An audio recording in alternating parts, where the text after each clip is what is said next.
All right. So we are um, we are going to start talking about uh, we've talked about energy with the the thermodynamics and the calorimetry. Now we're going to get a little more.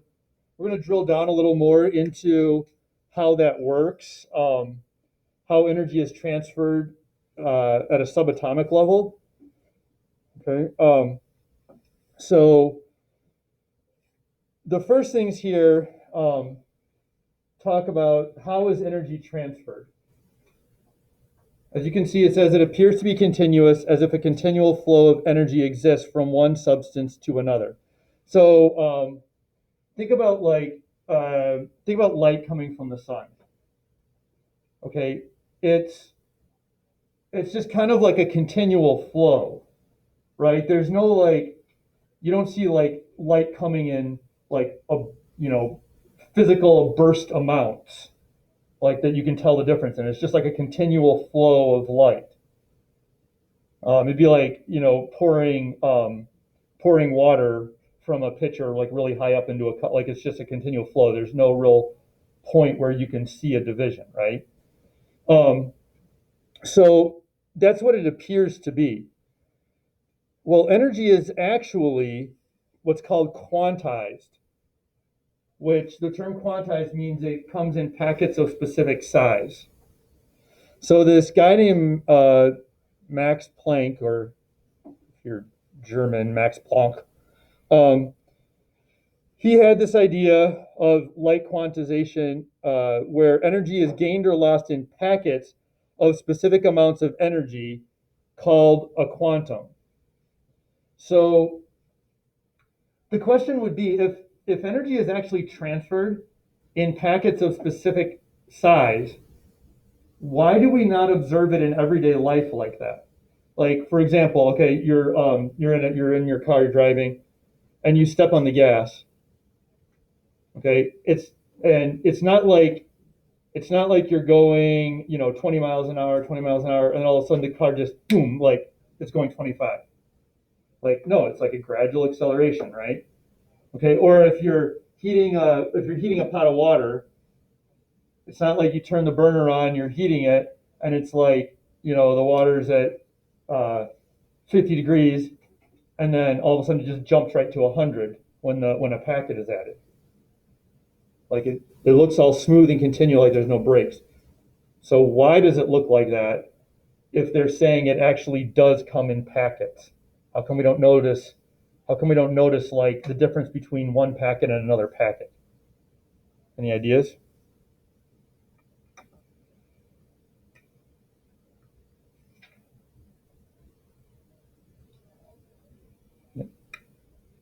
Yeah, bingo. The packets of energy are super small. They're so small that you never notice the change from one to another. Okay, so right here, the example that I use is adding sand 1 grain at a time to an outstretched. So if Owen held out his hand and I took a piece, like I had sand, and I was putting sand into his hand, literally one little grain of sand at a time, is he going to notice the difference between the fifth, like the difference in the weight between the fifth and the sixth piece? Like, no, you're not going to notice that difference. You're never going to notice the difference when you add just one tiny piece. But if I keep doing it over time, because apparently we have nothing better to do, no, if I keep doing it, eventually over time, will he feel the weight or notice the difference in the weight? Yeah, like you'll notice over time. That's the same thing with energy transfer. The packets of energy are so small, you never notice the difference from one to another. But over time, you notice the difference in the buildup. Okay. All right. So that's one thing so these are kind of like this stuff is kind of like theories or concepts about how energy works. And so we're trying to learn the background to some of this and the concepts behind it, because it will then help us understand what's happening when we look at energy transferring in atoms and stuff like that. Okay. Um, So the next thing, sort of concept with energy, is something called the photoelectric effect. And this is when electrons are ejected or kicked off from the surface of a metal when light strikes or shines on the metal. Different colored lights changed the results of this. Some colors ejected electron, other colors did not. So in your book, they actually have it's not a picture, it's I guess like a diagram or, hold on, I gotta find it here. So like in this example, when violet light struck the metal, electrons were kicked off. But when red light struck the metal, no electrons were kicked off. Okay, so they're looking at that and they're saying, okay, so why would the color of the light matter? So red light could eject electrons, or could not eject electrons no matter how intense or bright the light. Violet could eject electrons even at very low intensity. Any ideas why? Yeah, Rich. Because the wavelengths of the light are different colors. Yeah, good. Yeah, excellent. Wavelengths of the lights are different colors. So does anybody know what that changes about it? Like what the wavelength is related to for the light? What property, I guess I should say? It's the amount of energy. The wavelength of the light is directly related to the amount of energy that the light contains. So different colors of light actually represent different amounts of energy. And remember, so we're talking about, when we talk about different amounts of energy, we're not talking about total overall, we're talking about the packet size. The size of one packet of that energy. So violet light has more energy per packet than red light does. And so when they're striking the metal, the effects aren't cumulative. So when the packet of light strikes the metal, it either has enough energy to kick an electron off or it doesn't.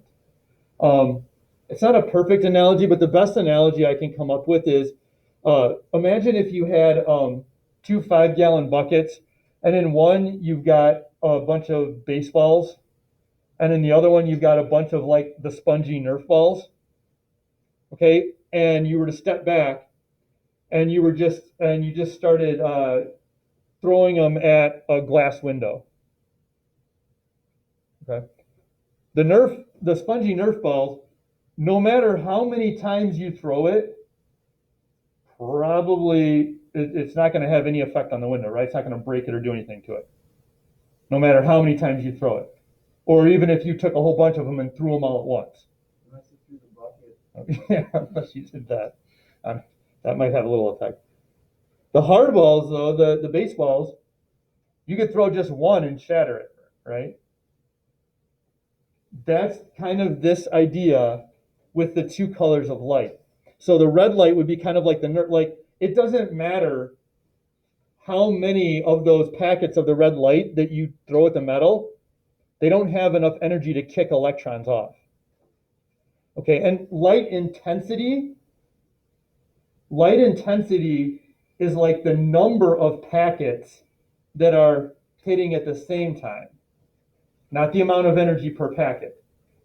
So like a really intense light is just a lot of packets hitting one spot all at once or being released all at once. But it's not necessarily like that doesn't matter. So that would be like taking all the Nerf balls and throwing them at the window at once. Still isn't going to break it. Okay, and so the hard ball would be like the purple, the violet, which has more energy. And so just a few of those striking can kick off the electrons. Does that help? Does that kind of make sense? The idea behind it? Okay. So again, it's all related to the amount of energy per packet. And like Bryce said, the wavelengths are related to the color, and that's related to the amount of energy. Okay. So that led to another kind of both of these led to another concept, which actually became really important in chemistry and physics and stuff in general. It's this idea of the dual nature of radiant energy. So dual mean like dual here, meaning like more than one, right? Radiant refers to uh, like light, kind of like a lighter heat type of thing. But in this case, it's talking about light. Light, photons. I think somewhere. Shoot. That's weird. Okay, somewhere in some notes that I give you guys, I have the definition of a photon, but essentially a photon is um, it's like a packet of light energy. Okay, so you know how we had the quantum, the packets of energy? A photon is essentially a quantum of light. Photon is specific to light. Okay, um, light photons have properties of both waves and matter particles. Oh, geez. Oh, okay, there we go. Yeah. Well, hey, it's one of those days apparently. Photons, packet of light energy. Yeah. Um, so this is actually really weird. Um, Even now, it seems kind of weird. When they came up with it, it was super weird. And that's because light was never thought of like matter at all. I mean, you can't hold light in your hand. You can't capture it inside of something, or at least I should say, not not in kind of the traditional sense. Like you can in a way, like if you have really super crazy high reflective surfaces, and then you get light going in, and then you can trap it by bouncing it around. But like that's not really the same thing. So you can't like hold it in your hand.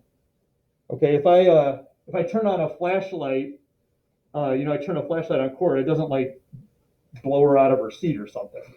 Okay, unfortunately, we haven't developed lightsabers yet. Although, did you guys see they had somebody? I don't know who did it. If it was like Lucasfilm or something, but they like actually created some kind of a new lightsaber thing that actually like will go out and retract or whatever. I don't know. It's nerds need more things to spend our money on. Um, anyway, so uh, so it's really weird to think of light as having matter. Um, but what they found is that it does, and I don't know again if I have it in here later. We might have it later too. But they actually found that if they pointed I don't know if it was like a laser. I think it was like a laser, like a stream of light at a really small paddle wheel, it would actually move it. I can't remember if they had a picture in your book or not.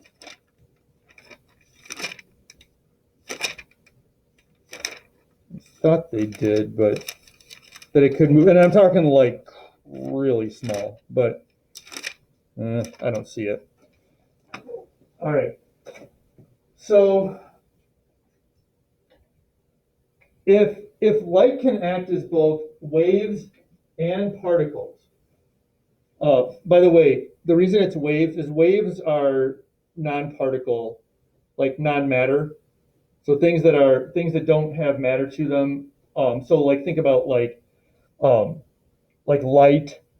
Usually we think of light, radio waves, uh, any kind of sound waves actually work with particles, but trying to think of what else like cell phone signals, all that kind of stuff. Those don't actually have mass to them. Um, in terms of how we generically think of it. Okay, so when it says it has the property of waves, that's non-particle. or non-matter substances. Okay, um, so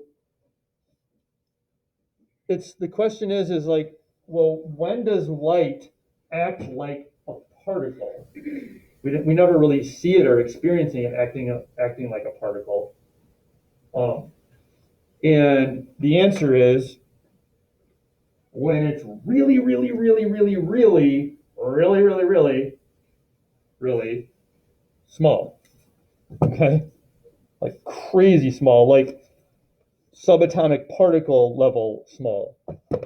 Um, this I know. I just saw they do have a picture in your book of this. So there's something called the Compton effect, which basically showed that if you shown light on an electron. Now remember, electrons are so crazy small that we don't even include them in the mass of an atom. Like we're like, that doesn't matter. Okay, so that's how small electrons are. They were able to show that when they shone light on electrons, that the light could actually move when it struck the electron. It could actually move it.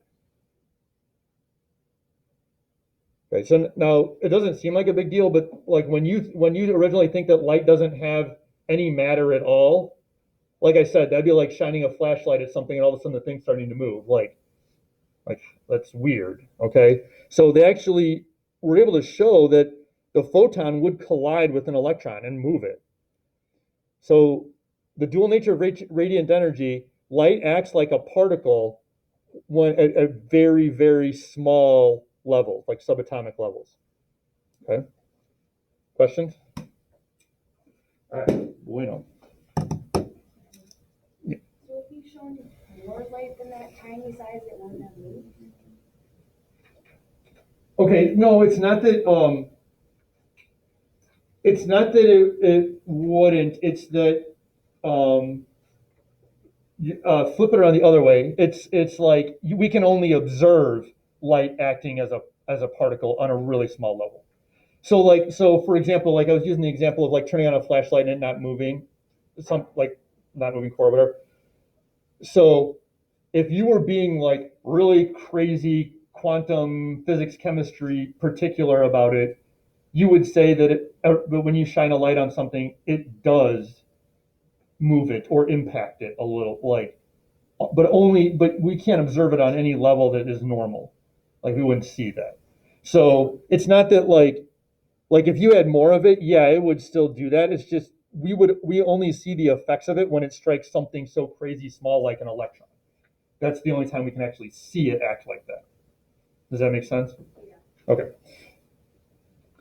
All right. Line spectrum. Oop, let me zoom out there. Line spectrum. A spectrum that only contains certain colors or wavelengths. Um, this is different from a full spectrum or a continuous spectrum. So a continuous spectrum is something that contains like all wavelengths. So let's see. So this would be an example of a continuous spectrum. Like there's no real break. It's all the wavelengths between point A and point Z or whatever. That's continuous. Line spectrums are spectrums that only contain certain colors or wavelengths. Line spectrums look like, well, you know what? Let me pull it up on the computer. It'll be easier to see than that picture there.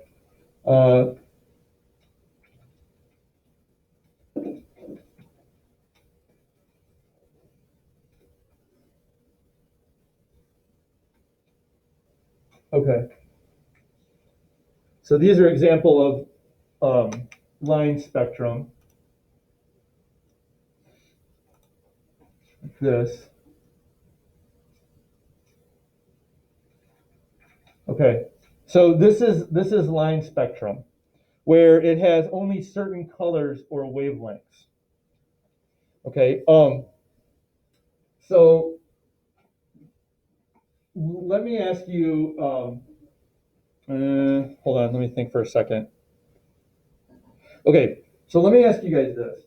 Does anybody know how we see, like, how we see, but like on a more technical level? Like, obviously, like we know how we see. We have eyes and we look at stuff, right? Okay. But how do we see like a little more on a little more technical level? Like, the light drops off like object and you see the colors off of it. Yeah, good. So the way we see is light reflects off of objects and enters our eye, right? So, um, so the reason why if I, hold this piece of paper up in front of me that I can't see you, is because the light that's reflecting off of you is being blocked from entering my eyes. Okay. Um, so light enters our eyes register that light, and then send signals to our brain. Our brain, does all that, blah blah blah. Okay. So, um, what, like, if you look at like the lights above us or sunlight or something, um, why does it look white? It's going through the atmosphere. Okay, so that's part of it. It absorbs all the colors. Kind of like snow. Like snow doesn't have like a specific color. Sort of, yes. It's I'm going to be picky about the term you're using. It's something that is white actually doesn't absorb. It reflects all the colors. So when we see white, what we are seeing is a bunch of different wavelengths combined together. It's our eyes and our mind's interpretation of a bunch of different color of wavelengths hitting our eye all together. Okay? So so if you break that up with like a crystal or something, think about a rainbow. Okay? Do you guys know what a rainbow is, or like how that's formed? Light and water. Yeah, like water in the air with and then light. And what is it doing to it? To the light? What's the Chemical reaction. actually it's not, because it's light.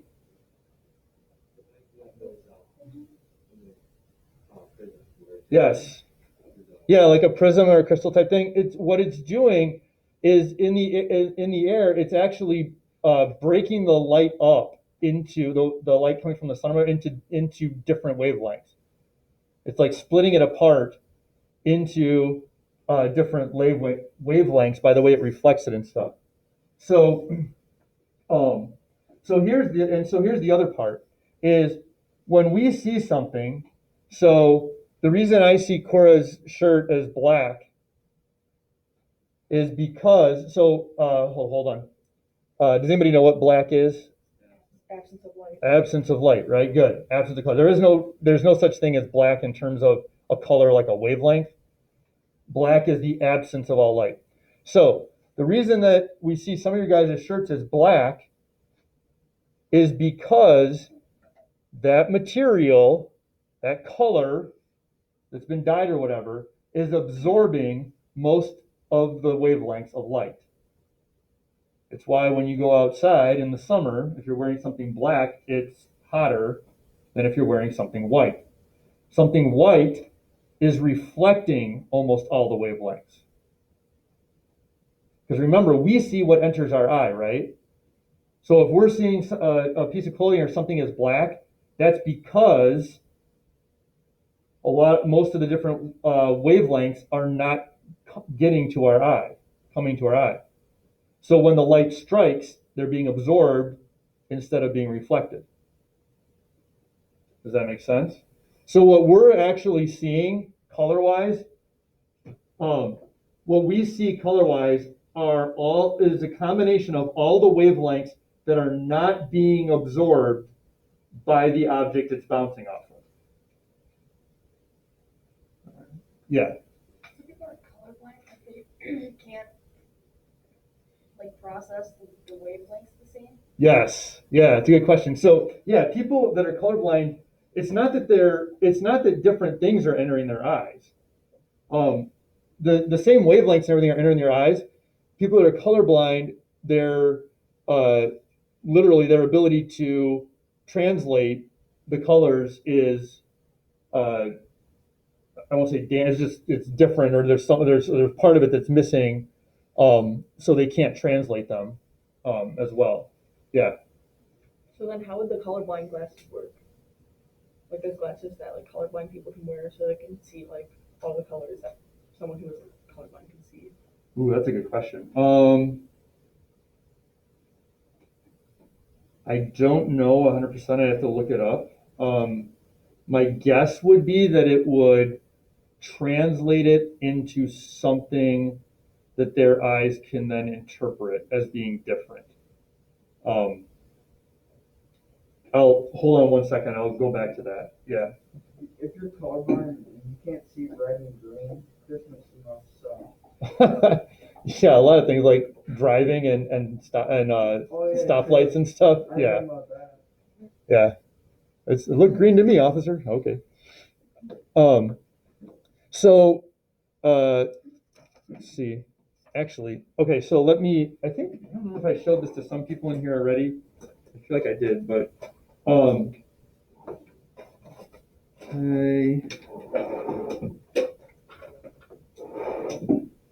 Okay. So.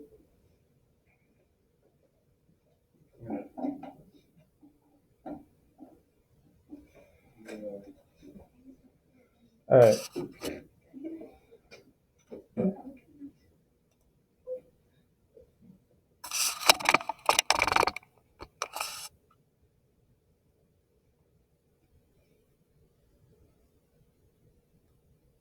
Oh, there we go. Oh, where'd it go? There it is. Okay. So, hold on. Try to make it a little darker up here so you guys can.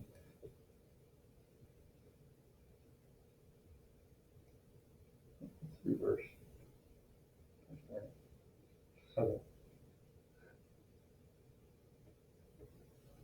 So can you guys see that on there? Do you have a problem if you can't see it? I mean, No. I can see it, but Look up here now where I'm holding it. Can you see it? I can see it on the screen. On the screen, but not that wasn't the question. not if you look at it from my hand, right? Yeah. Like I'm still pressing it, and you can't. Okay. So, what happens? I'm gonna hit one of the lights so I don't blind yourself, or don't let me blind you. So what happens is the remote sends out a signal. It sends out a signal at a specific wavelength. That wavelength, so if I just hold this and point it, that wavelength is not something that our eyes can like interpret or capture or interpret. Basically, you guys, the visible spectrum is all the wavelengths that our eyes can actually register and interpret. We know there's other waves around us, like there's radio waves around us all the time. That's why you can turn on a radio and get a station, because the radio is designed to pick up radio waves in the air, right? But we can't see radio waves. It's because they're not within the wavelength that our eyes can see and register. Okay, so and why I said this about your question about the glasses is because so the remote kicks out a wavelength that our eyes cannot see, but the camera can pick it up.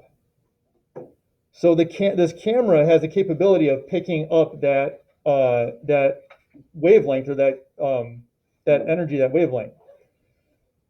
The projector then, so the camera is capable of picking it up.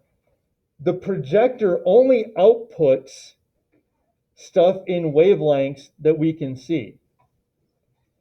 So what it has to do is somewhere between the camera and the projector outputting is it translates that light it translates it into a color that we can see when it's projected. Okay. Think about, you guys have seen those like the thermal heat cameras, right? That it'll show you a picture of like that's similar.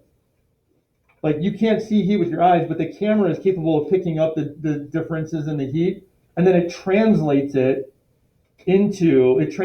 different ones into a color map that our eyes then see, because it puts it into something our eyes can then interpret. Does that make sense? Okay, cool.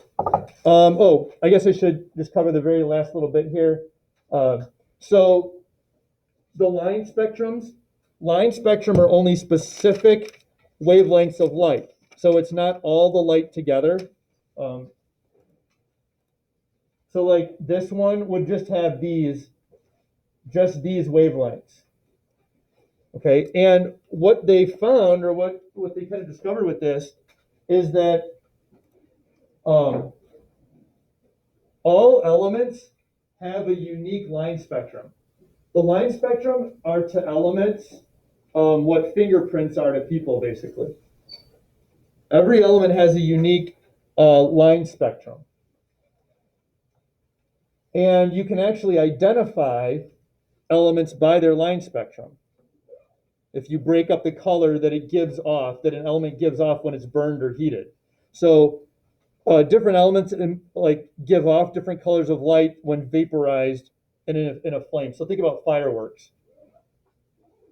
How do fireworks get all the different colors? Different metal elements that are burning when the firework explodes. They actually have they have this stuff. I'm trying to remember if I